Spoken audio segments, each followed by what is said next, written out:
ಕಳೆದ 2 ವರ್ಷಗಳ ಹಿಂದೆ ಅರಣ್ಯ ಇಲಾಖೆ ಒತ್ತುವರಿ ತೆರವುಗೊಳಿಸಿದ ಸ್ಥಳದಲ್ಲೇ 4-5 ಟ್ರ್ಯಾಕ್ಟರ್ನಲ್ಲಿ ಉಳುಮೆ ಮಾಡುತ್ತಿರುವ ರೈತರು ಉಳುಮೆ ಮಾಡುತ್ತಿರುವುದನ್ನು ತಡೆಯಲು ಪ್ರಯತ್ನ ಮಾಡುತ್ತಿರುವ ಅರಣ್ಯ ಇಲಾಖೆ ಸಿಬ್ಬಂದಿ ಹಾಗೂ ಪೊಲೀಸರು. ಮತ್ತೊಂದು ಕಡೆ ಅರಣ್ಯ ಇಲಾಖೆ ಸಿಬ್ಬಂದಿಗಳೊಂದಿಗೆ ಮಾತಿನ ಚಕಮಕಿಗೆ ಇಳಿದಿರುವ ಕಾಂಗ್ರೆಸ್ ಮುಖಂಡರು. ಈ ಎಲ್ಲ ದೃಶ್ಯಗಳು ಕಂಡುಬಂದದ್ದು ಕೋಲಾರ ಜಿಲ್ಲೆ ಶ್ರೀನಿವಾಸಪುರ ತಾಲೂಕಿನ ಕೇತಗಾನಹಳ್ಳಿ ಗ್ರಾಮದಲ್ಲಿ. ಹೌದು, 5/6/2025 ಶನಿವಾರ ಬೆಳ್ಳಂಬೆಳಿಗ್ಗೆ ಏಕಾಏಕಿ ರೈತರು ಮತ್ತು ಅರಣ್ಯ ಇಲಾಖೆಯ ನಡುವೆ ಸಂಘರ್ಷ ಶುರುವಾಗಿತ್ತು. ಕಳೆದ 2023ರಲ್ಲಿ ಸರ್ವೆ ನಂಬರ್ 91ರಲ್ಲಿ 13 ಮಂದಿ ರೈತರು ಒತ್ತುವರಿ ಮಾಡಿಕೊಂಡಿದ್ದ 105 ಎಕರೆ ಭೂಮಿಯನ್ನ ಅರಣ್ಯ ಇಲಾಖೆ ತೆರವು ಕಾರ್ಯಾಚರಣೆ ಮೂಲಕ ವಶಕ್ಕೆ ಪಡೆದಿತ್ತು. ರೈತರು ಹಾಕಿದ್ದ ಬೆಳೆಗಳನ್ನ ತೆರವು ಮಾಡಿ ಅರಣ್ಯ ಇಲಾಖೆ ಗಿಡಗಳನ್ನ ನೆಟ್ಟಿತ್ತು. ಆದರೆ ರೈತರು ಈ ಬಗ್ಗೆ ಹೈಕೋರ್ಟ್ನಲ್ಲಿ ದಾವೆ ಹೂಡಿದ್ದು ನ್ಯಾಯಾಲಯ ರೈತರಿಗೆ ಯಥಾಸ್ಥಿತಿ ಕಾಯ್ದುಕೊಳ್ಳುವಂತೆ ಆದೇಶ ಮಾಡಿದೆ. ಯಾರು ಸದ್ಯ ಅನುಭೋಗದಲ್ಲಿ ಇದ್ದಾರೋ ಅವರೇ ಮುಂದುವರಿಯುವಂತೆ ಆದೇಶ ಮಾಡಿತ್ತು. ಈ ಹಿನ್ನೆಲೆಯಲ್ಲಿ ರೈತರು ಶನಿವಾರ ಬೆಳಿಗ್ಗೆ ಏಕಾಏಕಿ ಟ್ರ್ಯಾಕ್ಟರ್ ಮೂಲಕ ಈ ಜಮೀನುಗಳಲ್ಲಿ ಉಳುಮೆ ಮಾಡಲು ಬಂದಾಗ ಅರಣ್ಯ ಇಲಾಖೆ ಸಿಬ್ಬಂದಿ ತಡೆಯೊಡ್ಡಿದ್ದಾರೆ. ಈ ವೇಳೆ ರೈತರ ಪರವಾಗಿ ಸ್ಥಳೀಯ ಕಾಂಗ್ರೆಸ್ ಮುಖಂಡರು ಸಾಥ್ ನೀಡಿದರು. ಪರಿಣಾಮ ಅರಣ್ಯ ಇಲಾಖೆ ನಡುವೆ ಸಂಘರ್ಷ ಏರ್ಪಟ್ಟು ಇಬ್ಬರ ನಡುವೆ ಮಾತಿನ ಚಕಮಕಿ ನಡೆಯಿತು. ಕೂಡಲೇ ಪೊಲೀಸರು ಮಧ್ಯ ಪ್ರವೇಶಿಸಿ ರೈತರನ್ನ ಸಮಾಧಾನ ಪಡಿಸಿ ಪರಿಸ್ಥಿತಿಯನ್ನ ತಿಳಿಗೊಳಿಸಿದ್ದಾರೆ. ಇನ್ನು ರೈತರು ಹಲವು ವರ್ಷಗಳಿಂದ ನಾವು ಸ್ವಾಧೀನದಲ್ಲಿ ಇದ್ದು ಕೋಟ್ಯಾಂತರ ರೂಪಾಯಿ ಬೆಲೆ ಬಾಳುವ ಮಾವಿನ ಮರಗಳನ್ನ ಬೆಳೆಸಲಾಗಿತ್ತು. ಆದರೆ ಅರಣ್ಯ ಇಲಾಖೆ ರಾತ್ರೋರಾತ್ರಿ ಬಂದು ರೈತರ ಜಮೀನುಗಳಲ್ಲಿ ಇದ್ದ ಮರಗಳನ್ನ ಬೆಳೆಗಳನ್ನ ತೆರವು ಮಾಡಿತ್ತು. ಜೊತೆಗೆ ಈ ಭೂಮಿ ಅರಣ್ಯ ಇಲಾಖೆಗೆ ಸೇರಿದ ಜಾಗ ಎಂದು ಗಿಡಗಳನ್ನ ನೆಟ್ಟಿತ್ತು. ಆದರೆ ರೈತರು ಅರಣ್ಯ ಇಲಾಖೆ ವಿರುದ್ಧ ಉಚ್ಚ ನ್ಯಾಯಾಲಯದ ಮೊರೆ ಹೋಗಿದ್ದು ಹೈಕೋರ್ಟ್ ರೈತರಿಗೆ ಯಥಾಸ್ಥಿತಿ ಕಾಪಾಡುವಂತೆ ಸೂಚನೆ ನೀಡಿದೆ. ಈ ಹಿನ್ನೆಲೆ ರೈತರು ಕೋರ್ಟ್ ಆದೇಶದ ಪ್ರತಿ ಹಿಡಿದುಕೊಂಡು ಬಂದು ಉಳುಮೆ ಮಾಡಲು ಮುಂದಾಗಿದ್ದಾರೆ. 105 ಎಕರೆ 35 ಗುಂಟೆ 96ರಲ್ಲಿ ಪ್ರತಿಯೊಬ್ಬ ಮನೆಗೂ 30 ಗುಂಟೆ ಮಂಜೂರಾಗಿದೆ. ಆ ದರ್ಖಾಸ್ತ್ ಕಮಿಟಿಯಲ್ಲಿ ರೇಂಜರ್ ಒಬ್ಬ ಮೆಂಬರ್ ನಾವು ಸೇರಲ್ಲ ಅಂತ ಅವರು ಪ್ರೊಗ್ರೆಸ್ನಲ್ಲಿ ಕಾಪಿಗೆ ಕೊಟ್ಟು ಬರ್ಕೊಟ್ಟಿದ್ದಾರೆ. ಆಮೇಲೆ 94ರಲ್ಲಿ ಆಗಿದೆ. 94ರಲ್ಲಿ ಸಿವಿಲ್ ಕೋರ್ಟ್ ಆಗಿದೆ. ಸಿವಿಲ್ ಕೋರ್ಟು ಅಲ್ಲಿ ಅವರೇ ಸ್ಟೇಟ್ಮೆಂಟ್ ಕೊಟ್ಟರು, ನಮಗೇನು ಡಾಕ್ಯುಮೆಂಟ್ ಇಲ್ಲ ಅಂತ. ಪರ್ಮನೆಂಟ್ ಇಂಡಿಷನ್ 97 ಮತ್ತೆ ಇವರು ನೋಟಿಸ್ ಕೊಟ್ಟರೆ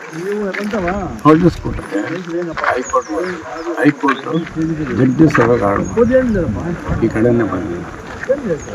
ಮತ್ತೆ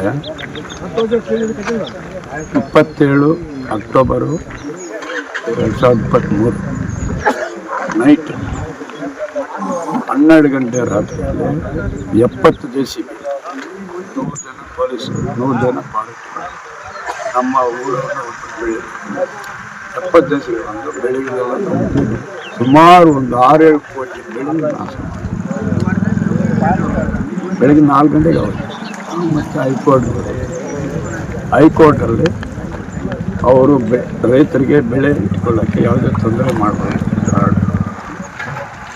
ಮತ್ತು ನಾವು ಇದೇ ಥರ ಉಲ್ಲಂಘನೆ ಇವರೇ ಬಂದು ಟ್ರಾಕ್ಟ್ರು ನನ್ನನ್ನು ಟ್ರಾವೆಲ್ ಚೇಂಜ್ ಮಾಡ್ತೀನಿ ಎತ್ಕೊಂಡು ಕಂಟಮ್ ಮಾಡ್ತೀನಿ. ನನ್ನ ತಿಂಗಳು 15 ಹೇಳ್ಕೊಂಡು ಬಂದಿತ್ತು. ಜಡ್ಜ್ ಮಾತ್ರ ಇದು ಬೇಡ ಕೋರ್ಟಿಸ್ ನಾಳೆ ಈ ತಿಂಗಳು 29 ಈ ಥರ ನಮಗೆ ಅನ್ಯಾಯ ಮಾಡ್ತಾರೆ. ನೋಡಿ ಈ ಜಮೀನಿದಾರ ಈ ಜಮೀನು 4 ಜನ ಗಂಡು ಮಕ್ಕಳು ಇದು ಬಿಟ್ಟರೆ ಇಲ್ಲ, ಇಬ್ಬರ ಹತ್ರ ತಗೊಂಡಿದ್ದೀನ ಅವನದು ಭಾಗ. 4 ಜನ ಗಂಡು ಮಕ್ಕಳು ಇವತ್ತು ಕೂಲಿ ಮಾಡ್ತಾ ಇದ್ದಾರೆ. ಒತ್ತುವರಿ ತೆರವುಗೊಳಿಸಿದ ಪ್ರದೇಶಕ್ಕೆ ಗುಂಪುಗಾರಿಕೆ ಮಾಡಿಕೊಂಡು ಬಂದು ಇಲ್ಲಿ ಒತ್ತುವರಿಯನ್ನು ಮತ್ತೆ ಮಾಡಲು ಪ್ರಯತ್ನಿಸಿದ್ದಾರೆ.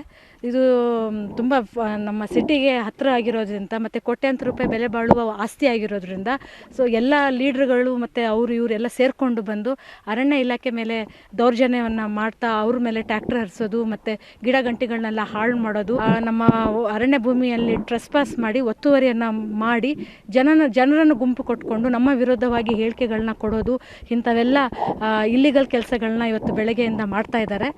ಅವ್ರದ್ದು ಏನು ಅಂತಂದರೆ ಅದು ರಿಟ್ ಪಿಟಿಷನ್ ಇದೆ, ಸ್ಟೇ ಆರ್ಡರ್ ಇದೆ, ಆದ್ರೂ ಅರಣ್ಯ ಇಲಾಖೆ ಇದು ಮಾಡ್ತಾಯಿದೆ, ತೊಂದರೆ ಮಾಡ್ತಾಯಿದೆ ಅಂತೆಲ್ಲ ಸುಳ್ಳು ಕತೆಗಳನ್ನ ಇಲ್ಲಿ ಹೇಳ್ತಾ ಇದ್ದಾರೆ. ಅದು 2023ರಲ್ಲಿ ರಿಟ್ ಪಿಟಿಷನ್ ಇತ್ತು. ಸೊ ಅದು ಯಾರು ಎಂಜಾಯ್ಮೆಂಟಲ್ಲಿದ್ದಾರೆ ಅವರು ಅದನ್ನು ಹಾಗೆ ಯಥಾಸ್ಥಿತಿಯನ್ನು ಕಾಪಾಡ್ಕೋಬೇಕು ಅಂತ. ಸೊ ಅದಕ್ಕಿಂತ ಮುಂಚೆನೇ ಅರಣ್ಯ ಇಲಾಖೆ ಒತ್ತುವರಿಯನ್ನು ಕಾನೂನು ಪ್ರಕಾರ 64A under Karnataka forest act ಪ್ರಕಾರ ಒತ್ತುವರಿಯನ್ನು ತೆರವುಗೊಳಿಸಿ ಸೊ ಅದನ್ನು ಪೊಸೆಷನಲ್ಲಿ ತೊಗೊಂಡು ಗಿಡ ಗಂಟಿಗಳನ್ನೆಲ್ಲ ಬೆಳೆಸಿ ಮತ್ತು SMC ವರ್ಕ್ಗಳು ಮತ್ತು ಸಾಯಿಲ್ ಮಾಯ್ಶ್ಚರ್ ವರ್ಕ್ಗಳು ಹಾಗೂ CPT ಅಂದರೆ ಬೌಂಡ್ರಿ ಟ್ರೆಂಚಸ್ನೆಲ್ಲ ಹಾಕಿ ನಾವು ಪೊಸೆಷನಲ್ಲಿ ಇದ್ವಿ. ಸೊ ಅದನ್ನು ಯಥಾಸ್ಥಿತಿ ಕಾಪಾಡ್ಕೋಬೇಕು ಅನ್ನೋದು ಕೋರ್ಟ್ ಆರ್ಡ್ರಲ್ಲಿ ಇರೋದು.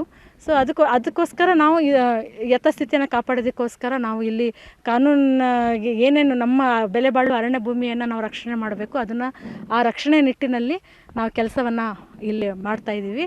ಒಟ್ನಲ್ಲಿ ಅರಣ್ಯ ಇಲಾಖೆ ತನ್ನ ಅರಣ್ಯ ಭೂಮಿಯನ್ನ ಸಂರಕ್ಷಿಸುವ ನಿಟ್ಟಿನಲ್ಲಿ ಮೊದಲ ಭಾಗವಾಗಿ ಒತ್ತುವರಿ ತೆರವುಗೊಳಿಸುವ ಕಾರ್ಯ ನಡೆಸುತ್ತಿದೆ. ಆದರೆ ಒಂದು ಕಡೆ ತೆರವು ಮಾಡಿದ್ರೆ ಮತ್ತೊಂದು ಕಡೆ ಒತ್ತುವರಿ ಮಾಡಿಕೊಂಡು ಮತ್ತೆ ರೈತರು ಬಂದು ಸೇರಿಕೊಳ್ಳುವ ಕೆಲಸ ನಡೆಯುತ್ತಿದ್ದು, ನ್ಯಾಯಾಲಯದ ಆದೇಶ ಬಂದ ನಂತರವಷ್ಟೇ ಈ ಭೂಮಿ ಯಾರ ಪಾಲಾಗುತ್ತದೆ ಅನ್ನೋದು ತಿಳಿಯಬೇಕಾಗಿದೆ. NM Suresh, MMTV news, Srinivaspur.